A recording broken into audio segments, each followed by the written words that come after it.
चंद्र जय गौरभक्तवृंद।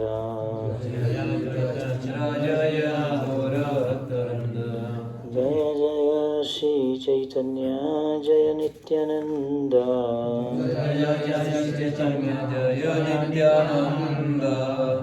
जय द्वैत चंद्र जय गौरभक्तवृंद।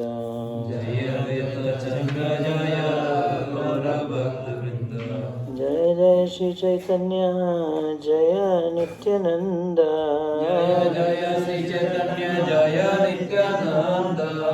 जय द्वैत चंद्र जय गौरभक्तवृंद।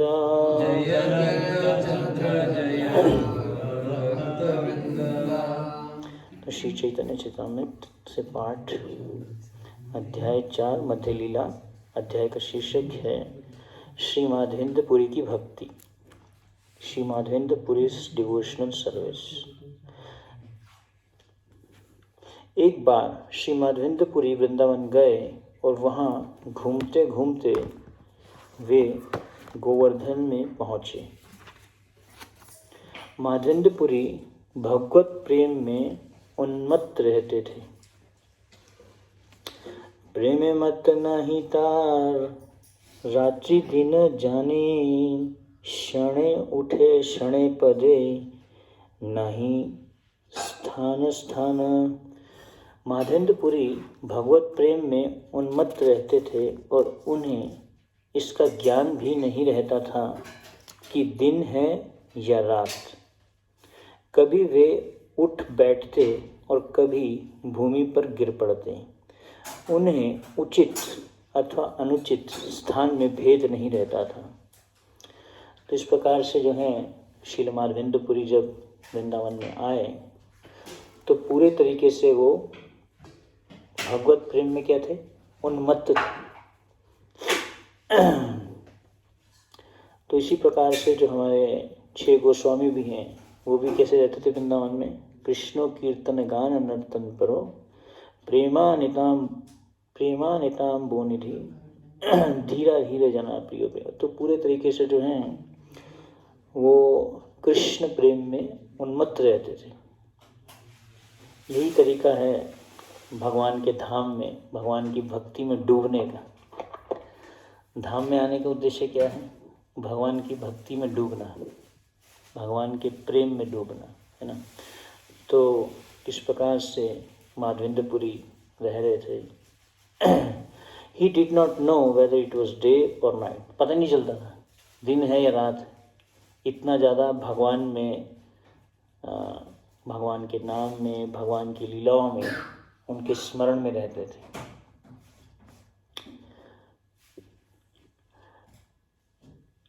आगे क्या बोल रहे हैं? शैला परिक्रमा करी गोविंद कुंडे आसी, स्नान करी वृक्ष तले आछे संध्यावासी। तो गोवर्धन पर्वत की परिक्रमा करने के बाद श्री माधवेंद्रपुरी गोविंद कुंड गए और वहाँ स्नान किया। अभी भी वो स्थान है जहाँ पे आप लोग गए होंगे। भजन कुटीर है माधवेंद्रपुरी की, जहाँ पे उन्होंने, हाँ, गोविंद कुंड के पास में। फिर संध्या विश्राम के लिए एक वृक्ष के नीचे बैठ गए।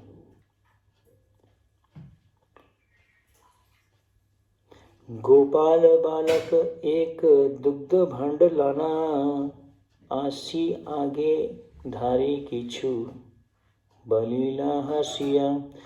जब वे वृक्ष के नीचे बैठे थे तभी एक अज्ञात ग्वालबाल दूध का पात्र लेकर आया और माधवेंद्रपुरी के सामने पात्र रखकर हंसते हुए उनसे इस प्रकार बोला, पुरी ए दुग्ध लाना कर तुमी पान, मागी केने नहीं खाओ कीबा करो ध्यान। हे माधवेंद्रपुरी, कृपया मेरे द्वारा लाया हुआ दूध पीजिए। आप खाने के लिए कुछ भोजन क्यों नहीं मांग लेते? आप किसी तरह का ध्यान कर रहे हैं। तो माधवेंद्रपुरी जो है उनकी वृत्ति कैसी थी? अजगर वृत्ति, अयाचक वृत्ति, है ना। अजगर जो है वो मांगता नहीं, वो मुंह खोल के बैठ जाता है, और जब कुछ आता तो उसको। तो उसी प्रकार से माधवेंद्रपुरी कभी किसी से मांगते नहीं थे। उनको भूख लगी उनको पता ही नहीं होता था भूख भी लग रही है या नहीं, ऐसा भी ध्यान नहीं था। हमारे को तो बिना भोजन भजन नहीं होए गोपाला अगर प्रसाद नहीं मिलेगा तो भजन नहीं हो पाएगा, है ना। एक दिन पता चल रहा है कि फास्टिंग है एकादशी की, ओ एक दिन पहले ही टेंशन हो जाता है कल एकादशी फास्टिंग है। और अगर कभी रहे निर्जला फास्टिंग हो 3-4 दिन पहले ही प्लानिंग हो जाता है। एक दिन पहले तो अच्छे से पानी वानी पीते हैं। कई लोग पूछते हैं बहू जी रात को कितने बजे तक पानी पी पाएंगे 12 बजे तक अलाउड है क्या तो यहाँ पे माधवेंद्रपुरी को पता ही नहीं था, है ना। तो मांगते नहीं थे, किसी से मांगते नहीं थे। तो एक बालक आके उनको ऐसे जो है उन्होंने उसको दूध दिया। बालकेरा सौंदर्य पूरी हाइला संतोष तार मधुर वाक्य गेला भोकशोष। जब बालक के सौंदर्य को देखकर माधवेंद्रपुरी अत्यधिक संतुष्ट हो गए। When he saw the beauty of that boy, Madhavendra became very satisfied. Very satisfied. Prabhupada ऐसा लिख रहे हैं, बहुत संतुष्ट हो गए। कौन था बालक? स्वयं भगवान थे, कृष्णा। उनके लिए दूध लेके आए थे। किसके लिए? माधवेंद्रपुरी के लिए। माधवेंद्रपुरी भगवान स्वयं दूध लाए और उनकी सुंदरता को देख के जो है माधवेंद्रपुरी बहुत संतुष्ट हो गए। तो ये एक तरीका है जिससे हम संतुष्टि प्राप्त कर सकते हैं, हृदय की संतुष्टि। भगवान के इसलिए हमारे आचार्य बोलते हैं हमें पूरी अपनी इंद्रियों को भगवान की सेवा में लगाना चाहिए। आँखों के द्वारा भगवान के दर्शन करने चाहिए। जब भगवान के दर्शन करते हैं, इसलिए प्रभुपाद बोलते थे कि डिटीज को ऐसे सजाना चाहिए, इतना सुंदर सजाना चाहिए, कोई भी आए वो उनको देख के बिल्कुल आकर्षित हो जाए, है ना। कितने लोग बोलते हैं ऐसे, जब मंदिर में आते हैं तो बोलते हैं कितने सुंदर, कितने मतलब एप्रिशिएट। प्रभुपाद चाहते थे ऐसा। ये भी प्रचार है एक्चुअली में, डिटी वर्शिप भी प्रचार है। भक्त का हर कार्य ऐसा होना चाहिए, उसको ऐसे व्यवहार करना चाहिए कि जिससे दूसरों को प्रचार हो। हमारा व्यवहार, हमारा गुण, हमारे अंदर में अच्छे गुण होने चाहिए, अच्छा व्यवहार होना चाहिए, बात करने का तरीका अच्छा होना चाहिए, है ना। हमारी स्पीच बहुत केयरफुली हमें यूज़ करनी चाहिए, कैसे हम बात करते हैं, नहीं तो उससे हम बहुत अच्छा लोगों के ऊपर में इम्प्रेशन डाल सकते हैं। तो इसलिए हमारे आचार्य सिखाते हैं कैसे हमें अपनी इंद्रियों को भगवान की सेवा में लगाना चाहिए। आँखों के द्वारा भगवान के दर्शन करने चाहिए और दर्शन के समय भगवान का गुणगान करना चाहिए। कानों के द्वारा भगवान की कथा को सुनना चाहिए, है ना। ये सारी की सारी जो इंद्रियां हैं हमारी, इनको क्या करना चाहिए? भगवान की सेवा में लगाना चाहिए। यूट्यूब और फेसबुक की सेवा में नहीं, इंटरनेट की सेवा में नहीं, कृष्णा की सेवा के लिए। कृष्णा ने हमें ये इंद्रियां दी हैं, कान दिए हैं, नाक दिया है, आंखें दी हैं, सब, और परफेक्ट बॉडी दी है। कई लोगों की बॉडी भी परफेक्ट नहीं होती, कभी कभी देखा ना, कईयों को कितने प्रॉब्लम्स होते हैं शरीर में, दोष होते हैं। कल मैं किसी के साथ में परिक्रमा कर रहा था गोवर्धन की, तो जा रहा था तो पीछे से एक भक्त आया, बोले कोई वहाँ पे थे, बहुत बीमार थे, मतलब उनको बहुत शरीर में स्किन डिजीज़ हो गया था, बहुत गंदा, बहुत ही गंदा स्किन डिजीज़। तो वो हेल्प मांग रहे थे कि आप इनको थोड़ा सहायता कीजिए, इनको कैसे हेल्प कर सकते हैं। तो भगवान ने हमें, बाहर जाएंगे तो कल भी एक भक्त से बात करे तो बता रहे थे कि वो उनकी एक किडनी खराब हो गई। एज ज़्यादा नहीं है, 35-40 के करीब है, मेरी एज के ही होंगे, है ना। तो कुछ ना कुछ लोगों को शारीरिक प्रॉब्लम्स, दोष, है ना। तो शरीर जो है ये तो बीमारियों का घर है ना। तो कुछ ना कुछ तो बीमारियां आती रहेंगी। तो कहने का पॉइंट है कि भगवान ने हमें एक परफेक्ट बॉडी दी है, सही बॉडी दी है, शक्ति है अभी उसमें, उसको क्या करना चाहिए? कृष्ण की सेवा में लगाना चाहिए। वो बात बोलते हैं कि give this one life to Krishna, अपना एक जीवन कृष्ण के लिए दे दो, त्याग कर दो कृष्ण के लिए। त्यक्त्वा टूर्णमशेष मंडूपति, जैसे 6 गोस्वामी थे, उन्होंने इतना कुछ, उनके पास में धन धनाढ्य था, बहुत बड़ी पोस्ट थी, मिनिस्टर थे बड़े बड़े। रूप गोस्वामी, सनातन गोस्वामी जो हैं वो बहुत बड़ी पोस्ट में थे, वो मिनिस्टर थे एक्चुअली में। उसको भी उन्होंने त्याग कर दिया था, किसके लिए? चैतन्य महाप्रभु के मिशन को स्प्रेड करने के लिए। तो कहने का पॉइंट ये है कि जब माधवेंद्रपुरी ने दर्शन किए कृष्ण के, भगवान के, तो उनको बहुत ही एक संतुष्टि प्राप्त हुई, है ना। तो अगर हमें सही भावना में अगर हम भक्ति को करते हैं, है ना, सवै पुंसा परो धर्मो यतो भक्ति अधोक्षते अहित की अप्रतिहता ये नात्मा सुप्रसिद्ध। तो अगर हम असली संतुष्टि को प्राप्त करना चाहते हैं तो हमें क्या करना चाहिए? कृष्ण की, अपनी इंद्रियों को कृष्ण की सेवा में लगाना चाहिए, भगवान की सेवा में लगाना चाहिए। तो इस प्रकार से जब माधवेंद्रपुरी ने, उनके द्वारा भगवान ने जब बोला, गोपाल ने उनको बोला, तो यहाँ क्या बता रहे हैं? He forgot all hunger and thirst. जब उन्होंने दूध लेने के लिए बोला, किसने? गोपाल ने। इसको? माधवेंद्रपुरी ने। भूल गए हो, भूख भी लगी है, प्यास भी लगी है। इसी प्रकार से जो है परीक्षित महाराज शुद्धदेव गोस्वामी से कथा सुन रहे थे। अगर हमारे आधा घंटा भी क्लास लंबी हो जाए तो टेंशन हो जाती है, ये करना है, वो करना है, यहाँ जाना है, वहाँ जाना है, माइंड घूमने लग जाता है, माइंड इधर उधर जाएगा, ये काम करना है। प्रभु जी ने बड़ी लंबी क्लास कर दी। तो शुद्धदेव गोस्वामी से जब कथा सुन रहे थे तो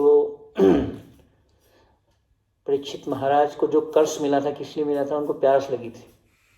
लेकिन वही परीक्षित महाराज जब कथा सुन के इतने संतुष्ट फील कर रहे थे, वो बोल रहे थे कि अभी मेरे को भूख भी नहीं लग रही और मेरे को प्यास भी नहीं लग रही। जब व्यक्ति का हृदय संतुष्ट होता है तो उसको भूख प्यास उसकी अपने आप कम हो जाती है, ये नेचुरल है, उसको लगेगा ही नहीं। जब वो उसका भजन में उसको टेस्ट आता है, भजन में, भक्ति में जब उसको टेस्ट मिलता है, उसको लगता है कि ये क्या है। जब हम कभी पहले प्रसारम डिस्ट्रीब्यूशन का सेवा करते थे तो हमें ये सिखाया गया था कि लास्ट तक प्रसाद सेवा करो, और हम एक्चुअली में जो प्रसाद सेवा करके ख़त्म करते थे, लगता नहीं था कि भूख लग रही है, इतना संतुष्ट लगता था, क्योंकि हम दूसरों को इतना सेवा करते थे, वैष्णव सेवा करते थे, सर्विस करते थे, तो संतुष्टि फील हो जाती थी।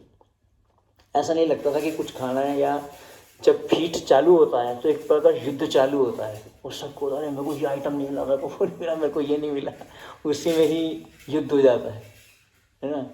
लेकिन हमें ऐसा नहीं लगता था कि अरे हमें एक पर्टिकुलर वस्तु नहीं मिली, या हमें कुछ एक स्वीट आइटम नहीं मिला, ऐसा कभी भी फील नहीं होता था, संतुष्टि फील होती थी। तो इसलिए यहाँ पे माधवेंद्रपुरी को बहुत संतुष्टि महसूस हुई। उसके बाद में माधवेंद्रपुरी ने कहा, तुम कौन हो, तुम कहाँ रहते हो, तुम कैसे जान पाए कि मैं उपवास कर रहा हूँ?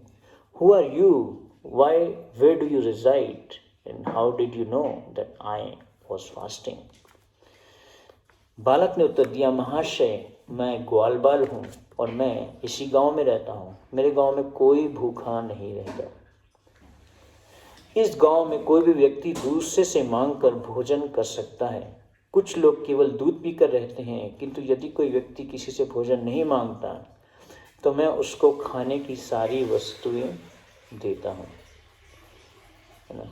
भगवान बोले कि तो इसलिए ब्रज में कभी भी ये मत सोचना कि मेरा खाना पीना कहाँ से आएगा, पैसा कहाँ से आएगा, भूख लग रही है, कैसे होगा। तो क्या बोल रहे हैं भगवान? In this village a person can beg food from others, यहाँ पे कोई भी किसी से मांग के खा सकता है. एंड दस ईट. Some people drink only milk, but if a person does not ask anyone for food, I supply him all his eatables. तो अगर कोई नहीं मांगता तो भगवान बोल रहे हैं मैं उसको प्रदान करता हूँ सब कुछ खाने की वस्तुएं. स्वयं भगवान उसको प्रदान करते हैं. तो हर एक व्यक्ति को भगवान प्रदान कर रहे हैं. प्रभुपाद बोलते हैं हाथी को भी भगवान खिला रहे हैं, चींटी को भी खिला रहे हैं, है ना. तो कोई ये नहीं कह सकता कि नित्यो नित्यानाम चेतनस चेतनानाम एको बहुनाम यो विदधाति कामन. सभी की इच्छाओं को पूरा कर रहे हैं भगवान. पानी लेने आई हुई स्त्रियों ने आपको यहाँ देखा तो उन्होंने यह दूध देकर मुझे आपके पास भेजा है. बालक ने आगे कहा, मुझे शीघ्र ही गायें दूहने जाना है, किंतु मैं लौटकर यह दूध का पात्र आपसे ले जाऊंगा.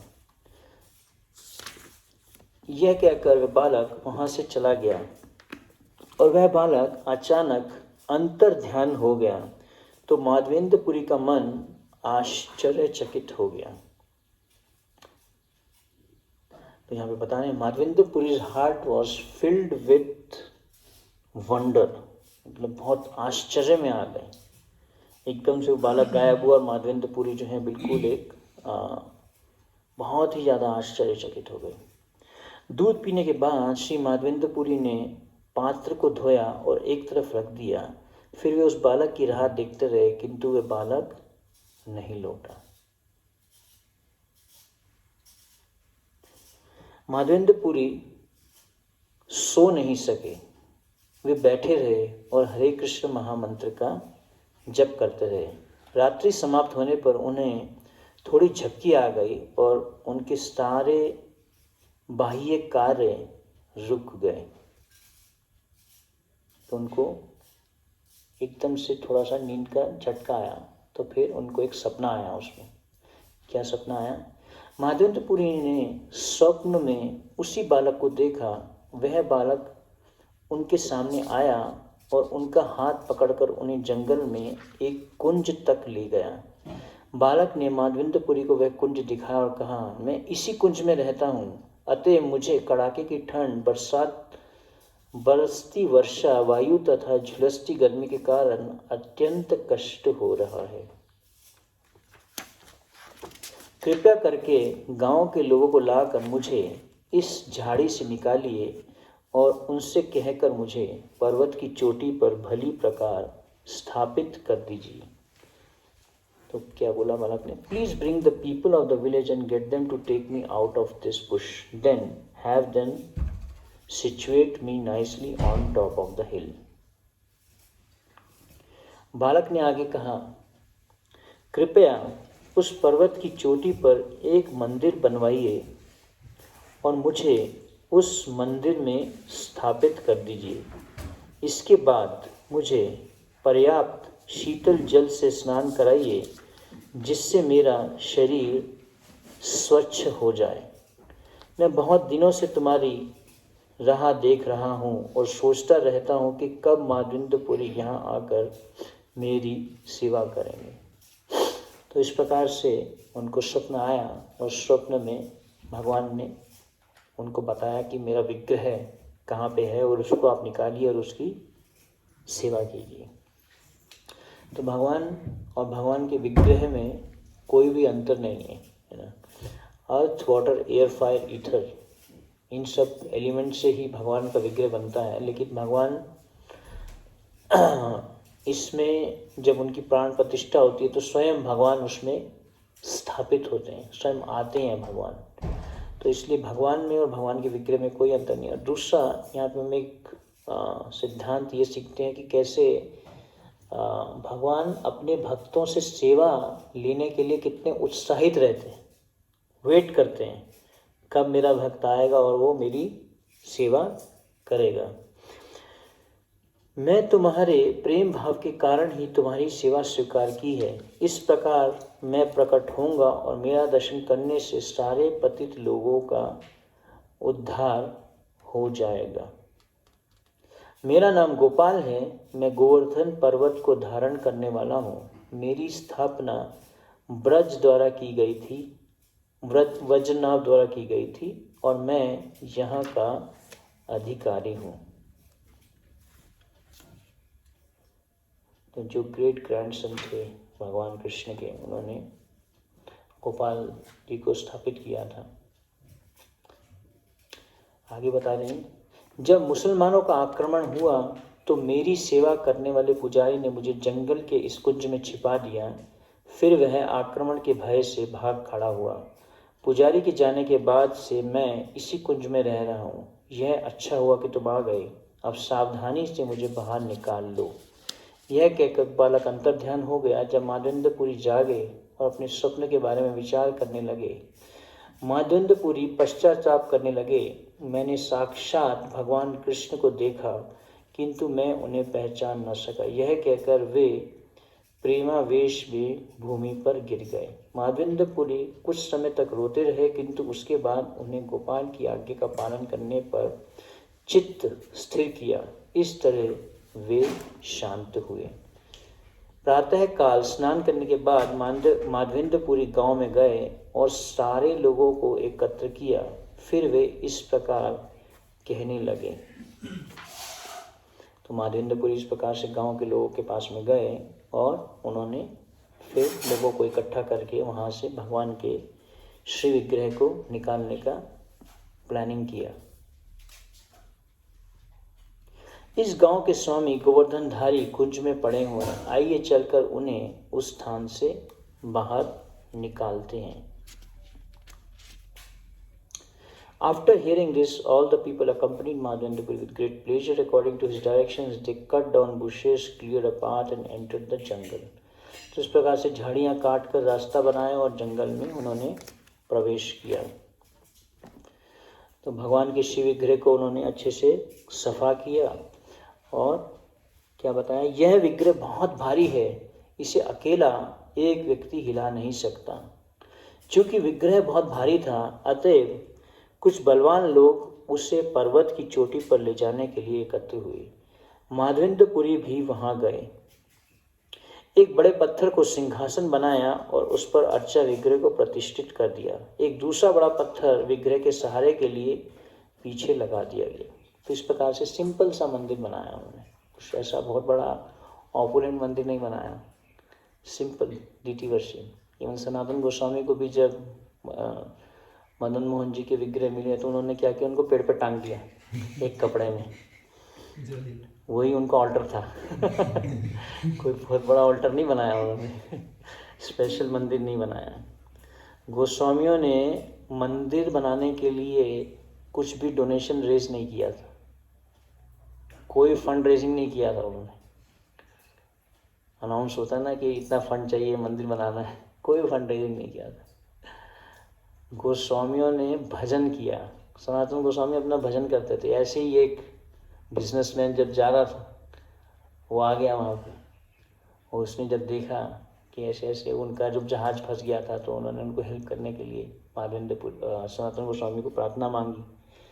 जब उन्होंने उनका जहाज़ निकल गया तो उन्होंने वहाँ पे राधा मदन मोहन मंदिर बना दिए। तो उन्होंने कोई भी ऐसा फंड रेजिंग नहीं किया था। तो अगर हम अपनी भक्ति अच्छे से करते हैं, अपना भजन अच्छे से करते हैं, तो भगवान हर एक तरह की फैसिलिटीज़ देते हैं। प्रभुपाद के पास में 40 रुपये भी नहीं थे और प्रभुपाद पूरे दुनिया में सबसे रिचेस्ट व्यक्ति हैं। इनकी हर कंट्री में घर, बड़े बड़े घर हैं। इतना प्रॉपर्टी होगा किसी के पास में? यहाँ पे एक छोटा सा प्रॉपर्टी लेने में ही कितने करोड़ रुपए लग जाते हैं। और प्रभुपाद का हर देश में, दुनिया के हर देश, इंडिया के हर स्टेट में अभी तो चप्पे चप्पे में भी इतने सारे सेंटर्स खुलते जा रहे हैं भक्तों के। तो कहने का पॉइंट ये है कि अगर व्यक्ति सही से भजन करता है तो जब भगवान देखते हैं कि ये क्वालिफाइड हो गया, ये योग्य हो गया, ये हर एक वस्तु को मेरी सेवा में लगाएगा, तो भगवान उसको बहुत कुछ दे देंगे, है ना। प्रभुपाद बोलते हैं जब भगवान हमारे ऊपर में कृपा करते हैं तो क्या करते हैं, सबसे पहले हमसे सब कुछ छीन लेते हैं, तस्या अहम अनुगृहामि, सब कुछ छीन लेते हैं हमसे। उपाद के साथ में ऐसा हुआ था। उपाद अपना इसका फार्मेसी का बिजनेस चलाते, उनकी उस शॉप में आग लग गई जिसमें वो उनकी फैक्ट्री थी, उसमें आग लग गई। तो प्रभुपाद ने उसको ऐसे नहीं देखा, अरे भगवान कृष्ण की मैं भक्ति कर रहा हूँ, उन्होंने मेरा फैक्ट्री में आग लगा दी, अब मैं भगवान की भक्ति नहीं करूँगा। लोग भगवान को ही दोष देने लग जाते हैं। प्रभुपाद ने क्या बोला, तस्याम अनुगृहामि। एक भक्त ने बोला, भगवान तो बहुत कृपालु हैं, लेकिन जब भगवान की कृपा बढ़ जाती है, इन कृष्णा बिकम्स एक्स्ट्रा मर्सीफुल। जब भगवान बहुत कृपालु होते हैं हमारे ऊपर में, तो क्या करते हैं, हमसे छीन लेते हैं। क्या छीन लेते हैं? एक बार मैं एक नई फैमिली को प्रीचिंग कर रहा था, तो माता जी मेरे को आके बोली, उनकी वाइफ, प्रभु जी वो मेरे फ्रेंड्स जो हैं वो मेरे से अभी बात नहीं कर रहे। वो बोले तू तो अपना मीराबाई बन गई, भक्ति करने लग गई, तू तो अभी हमारे यहाँ पार्टी में नहीं आती, ये नहीं आती, तू किटी पार्टी में नहीं आती, ये नहीं करती, वो नहीं करती, तो वो अभी मेरे से बात ही नहीं करते। तो मैंने बोला ये भक्ति का साइन है। सबसे पहले भगवान आपसे छीनेंगे। जब भगवान की कृपा होती है तो भगवान सबसे पहले हमसे छीन लेते हैं, सब कुछ छीन लेते हैं, बाल भी छीन लेते हैं, सब कुछ छीन लेते हैं। तो कहने का पॉइंट ये है कि जब भगवान कृपा करते हैं तो सबसे पहले हमसे ले लेते हैं, लेकिन जब भगवान देखते हैं कि ये योग्य बन गया है, अभी इसके अंदर में इंद्रिय तृप्ति की भावना खत्म हो गई कि किसी भी वस्तु को अपनी सेवा में नहीं लगाएगा, मेरी सेवा में लगाएगा, फिर भगवान बोलते हैं लो जो चाहिए लो। उसको जो भी भक्त को मिलेगा वो क्या करेगा, ईशावास्यम इदम सर्वम यत् किंचन जगत्यान जगत तीन त्यक्तेन गंजिता माँ विदा तस्य सिद्धनम। तो सभी चीज को वो क्या देख रहा है, कृष्ण की प्रॉपर्टी है, सब कुछ कृष्ण का है। भगवान उसको शिष्य दे देते हैं, लाखों करोड़ों शिष्य दे देंगे उसको, बड़े बड़े मंदिर दे देंगे, धन दे देंगे, लेकिन उसको पता है कि माइंड में ये किसका है। सेंस ऑफ प्रोप्राइटरशिप जब ये हमें समझ आ जाएगा, तब हम क्या करेंगे, हर एक वस्तु को क्या करेंगे, भगवान की सेवा में लगाएंगे। मेरा कुछ नहीं है, भगवान का है। कभी कभी हम नए लोगों के घर जाते हैं, बोलते हैं अरे आइए प्रभु जी आइए, सब आपका, ये घर भी आपका है, सब कुछ आपका है, ठीक है प्रॉपर्टी के पेपर लेके आओ। प्रॉपर्टी के पेपर दो मुझे, घर हमारा है ना। बोलते हैं ऐसा लोग, लेकिन कहने की बात है, फीलिंग नहीं होता, वो फीलिंग नहीं होता। आइए आइए सब आपका, ये भी आपका, ये भी आपका, ये भी आपका। तो जब ये सेंस ऑफ प्रोप्राइटरशिप खत्म हो जाता है हमारे अंदर में, कि ये समझ आ जाता है हमें कि ये भगवान का है, तो हम उसको क्या करते हैं, कृष्णा की सेवा में लगाते हैं। जो भी मिलेगा उसको कृष्णा की सेवा में लगाएंगे। इसलिए प्रभुपाद ने बोला utility is the principle. Husband wife relationship में भी ऐसा होना चाहिए। हस्बैंड को ये नहीं सोचना चाहिए कि वाइफ मेरी प्रॉपर्टी, ये बेटी मेरी प्रॉपर्टी, भगवान की प्रॉपर्टी, इसको भगवान की सेवा में लगाना है। ऐसा नहीं कि मेरी सेवा में लगाना है, मेरे इंद्रिय तृप्ति के लिए, अभी मैं जो चाहूँ इनको जैसे मर्जी यूज़ करूँ। नहीं शादी होती तो हस्बैंड लगता हाँ अभी मेरे लिए ये बना के लाओ, वो बना के लाओ, ये खिलाओ मुझे, वो खिलाओ। नहीं, कृष्णा के लिए हस्बैंड वाइफ बोथ सर्व कृष्णा टुगेदर। तो कोई भी रिलेशनशिप इस दुनिया में अगर हमें बनानी है, स्ट्रॉन्ग करना है, उसको अच्छा करना है, तो उसको हमें स्पिरिचुअलाइज करना पड़ेगा, आध्यात्मिक बनाना पड़ेगा।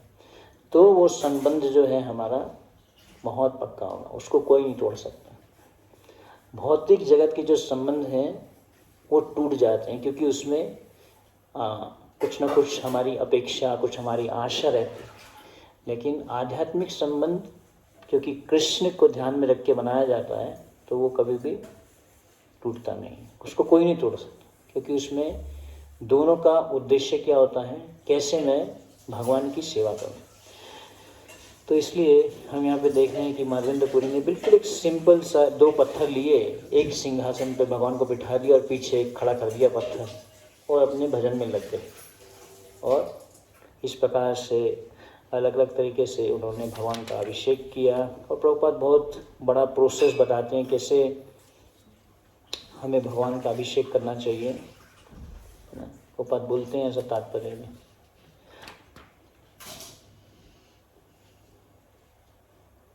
गांव वाले प्रचुर मात्रा में तुलसी दल, फूल तथा विविध प्रकार के वस्त्र लेके आए। तब श्री माधवेंद्रपुरी ने स्वयं अभिषेक प्रारंभ किया गोपाल जी का। हरिभक्ति विलास में बतलाया गया है कि अर्चा विग्रह को दही तथा दूध मिश्रित जल से स्नान कराना चाहिए और साथ ही शंख, घंटियां तथा अन्य वाद्य बजाकर ओम नमो भगवते वासुदेवाय मंत्र का तथा ब्रह्म संहिता के श्लोक चिंतामणि प्रकृत सद्मुष कल्प वृक्षा लक्षावृतेश सुरभि अभिपालयंतम से शुरू होने वाले श्लोकों का उच्चारण करना चाहिए। जब मंत्र उच्चारण से सारा अमंगल दूर हो गया तब शिव विग्रह का अभिषेक प्रारंभ हुआ। सर्वप्रथम विग्रह पर प्रचुर तेल लगाया गया जिससे उनका शरीर चिकना हो गया।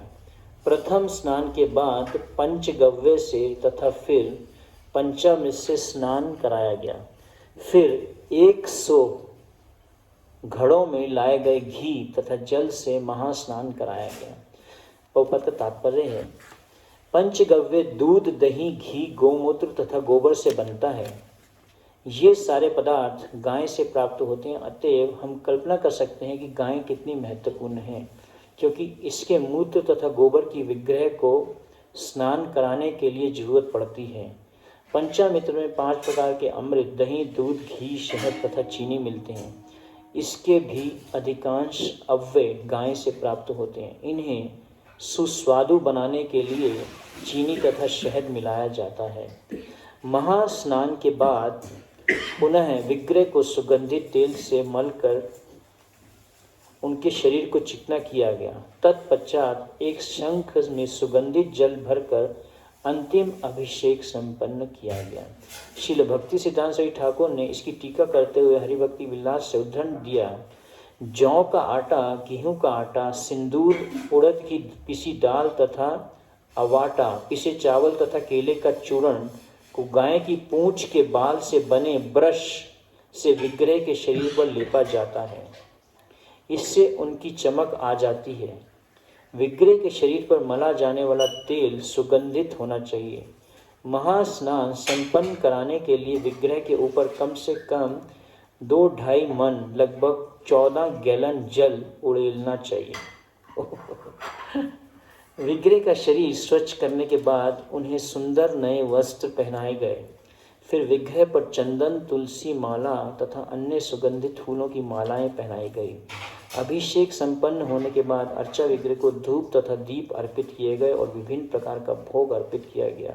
भोग में दही, दूध तथा अनेक मिठाइयाँ सम्मिलित थी। सर्वप्रथम अर्चा विग्रह को तरह तरह का भोग अर्पित किया गया। फिर नए पात्रों से सुवासित पीने का जल अब आचमन के लिए जल दिया गया। अंत में मसालेदार पान का भोग लगाया गया। तांबुल तथा पान देने के बाद भोग आरती संपन्न की गई। अंत में हर एक ने विविध प्रार्थनाएं की और विग्रह को पूर्ण आत्मसमर्पण के भाव में दंडवत प्रणाम किया गया। तो इस प्रकार से प्रभुपाद बताते हैं कैसे माधवेंद्रपुरी ने भगवान का अभिषेक किया और क्या प्रोसेस है।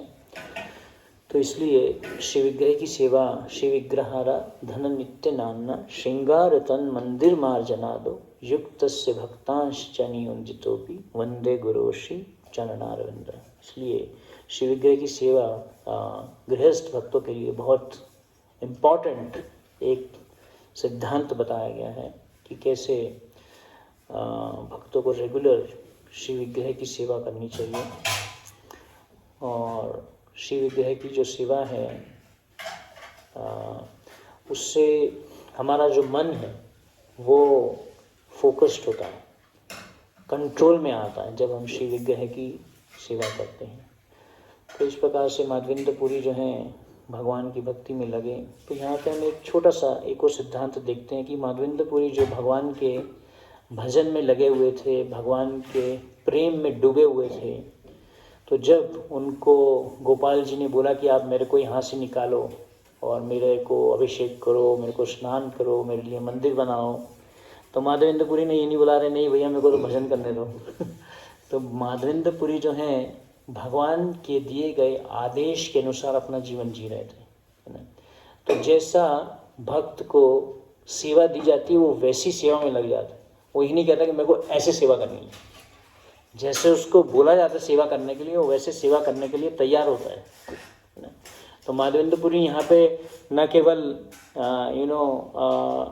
बोल रहे कि हाँ मैं तो अपना भजन में लगा रहूँगा बस, क्योंकि उनके हृदय में तो भगवान का प्रेम था ही, है ना। उनको थोड़ी ना प्रेम जागृत करना था, उनके पास तो ऑलरेडी कृष्ण प्रेम था, लेकिन फिर भी उन्होंने भगवान की, और आगे अगर आप पढ़ेंगे इस कथा को, बहुत लंबा कई सालों तक गोपाल जी की सेवा चलती रही। ऐसे जैसे गांव वालों को पता चलता गया, गांव के गांव आते गए वहाँ पे, और रोज कुछ ना कुछ अभिषेक चालू हो गया वहाँ पे, रोज अभिषेक होता था। तो इस प्रकार से फिर उसके बाद में चंदन लीला आती है, जब माधवेंद्रपुरी को भगवान भेजते हैं कि आप मेरे लिए चंदन लेके आओ, तो फिर माधवेंद्रपुरी चंदन लेने के लिए चले जाते हैं। वो ये नहीं बोलते कि नहीं अभी तो मैं आपका अभिषेक में लाऊंगा मैं चंदन लेने के जाऊँ, और पैदल जाते हैं। कितने कई दिन लग जाते हैं उनको जगन्नाथपुरी जाने में, वृंदावन से। एक बार हमारे भक्त ऐसा हुआ था, जगन्नाथपुरी गए थे वृंदावन से, ट्रेन में गए थे, तो ट्रेन जो है वो 48 घंटे लेट थी, तो उनका बुरा हाल हो गया रहा जाते जाते। ट्रेन में दो दिन लग गए थे, तो पैदल कहीं दिन लग जाते थे, तो माधवेंद्रपुरी ने ये नहीं बोला गोपाल जी को कि मेरी टिकट कहाँ है, मेरा जर्नी प्रसाद कहाँ है, और मैं कहाँ रहूँगा, क्या करूँगा, कोई रास्ते में कांटेक्ट है क्या जिससे जर्नी प्रसाद मंगा लेंगे ट्रेन में ऐसा कुछ नहीं बोला उन्होंने, सीधा निकल गए। वो आदेश मिला और चल पड़े। उन्होंने पूछा नहीं भगवान को कि भाई क्या क्या आपने मेरे लिए अरेंजमेंट्स किया है, मैं कैसे सेवा करूँगा, कुछ नहीं पूछा। अपना भगवान के ऊपर आश्रित होके, ऐसे ही प्रभुपाद जी भी गए थे, पूरा भगवान के ऊपर आश्रित होकर चले गए थे अकेले। प्रभुपाद बोले जब मैं लैंड किया था वहाँ पे तो मुझे पता नहीं था लेफ़्ट जाना है या राइट जाना है, ये भी नहीं पता था। I did not know whether to go left और राइट। और बड़ी बड़ी बिल्डिंग है, कहाँ वृंदावन में रहते थे, एकदम से इतनी बड़ी बड़ी बिल्डिंग है, इतना कुछ देखने को मिल रहा था। प्रभुपाद को कुछ समझ नहीं आ रहा था क्या करना है, क्योंकि कृष्णा के ऊपर आश्रित थे, भगवान के ऊपर आश्रित थे। तो इसलिए भक्त जो होता है वो मैलिएबल होता है। मैलिएबल मतलब उसको जैसे भगवान सेवा कराना चाहते हैं वैसे वो सेवा करने के लिए तैयार होता है। वही नहीं बोलता कि मेरे को ऐसे सेवा करनी है, ऐसे मैं भक्ति करूँगा, नहीं। तो इसलिए हम आज प्रार्थना कर सकते हैं माधवेंद्रपुरी जी को कि कैसे आप हमें भगवान के नामों में रुचि दें, भगवान की कथा में रुचि दें जिसके लिए हम भक्ति कर रहे हैं, और जो इंद्रिय तृप्ति में जो हमारी रुचि है वो ख़त्म हो जाए। इस प्रकार से भगवान के भक्ति में हमारी रुचि बढ़े, और इस प्रकार से हम आज ज़्यादा भगवान का नाम, भगवान को प्रार्थना करें, और अपनी जो ड्यूटीज़ हैं उसको करते हुए हम आगे बढ़ते हैं। हरे कृष्णा।